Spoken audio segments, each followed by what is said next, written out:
So ఇప్పుడైతే exit polls వస్తున్నాయి కదా. ఈ సర్వే అయితే చాలా సింపుల్ డిస్క్రిప్టివ్గా ఇచ్చారు. ఎలక్షన్స్ అన్నమాట ఈ సర్వే రిపోర్ట్. వీళ్ళు వచ్చేసరికి టోటల్ తీసుకున్న శాంపిల్స్ 92,750 శాంపిల్స్ తీసుకున్నారు ఓవరాల్ ఏపీ మొత్తం మీద. ఇక్కడ వచ్చేసరికి సర్వే టైం ఫ్రేమ్ వచ్చేసరికి 15th ఏప్రిల్ నుండి 6th మే వరకు చేశారు.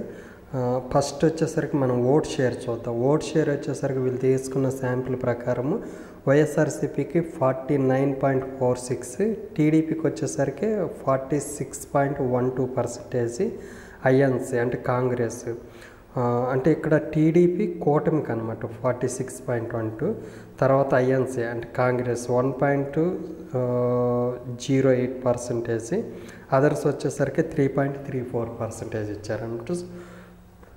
ఓట్ షేరు శాంపిల్స్ ఎట్లాగుంటే టోటల్ ఇక్కడ వచ్చేసరికి పార్టీ వైజ్ చూద్దాము. సో పార్టీ వైజ్ వచ్చేసరికి ఇది ఎట్లాగుందంటే అంటే పార్టీ ఒక రీజియన్ వైజ్ చూద్దాము. ఉత్తరాంధ్రాలో వచ్చేసరికి వైఎస్ఆర్సీపీకి 20 సీట్లు, క్లోజ్ ఫైట్ వచ్చేసరికి 3 ఉంది. టీడీపీకి వచ్చేసరికి 11, ఓవరాల్ 34 సీట్లు. తర్వాత కోస్టల్ ఆంధ్రాలో వచ్చేసరికి ఓవరాల్గా 89 సీట్స్ ఉంటే దీంట్లో వచ్చేసరికి వైఎస్ఆర్సీపీకి 52 సీట్లు, టీడీపీ అంటే ప్లస్ కూటమికి వచ్చేసరికి 27, క్లోజ్ కంటెస్టెంట్ వచ్చేసరికి 10 సీట్లు. తర్వాత రాయలసీమ వచ్చేసరికి ఓవరాల్గా 52 సీట్లు ఉంటే వైఎస్ఆర్సీపీకి వచ్చేసరికి 47, టీడీపీ కూటమికి 2, క్లోజ్ కంటెస్టెంట్ 2.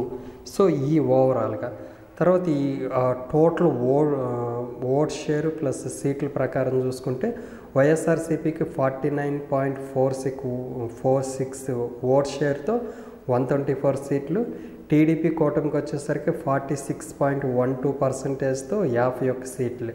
తర్వాత కాంగ్రెస్కి 0 సీట్లు అంటే ఓవరాల్గా వాళ్ళకి వచ్చిన ఓట్లు వచ్చేసరికి 1.08% అనమాట. సో ఇక్కడ జగన్ వచ్చేసరికి 2/3 మెజారిటీతో ఆంధ్రప్రదేశ్లో మళ్ళీ అధికారంలోకి వచ్చిందని చూపెట్టారనమాట.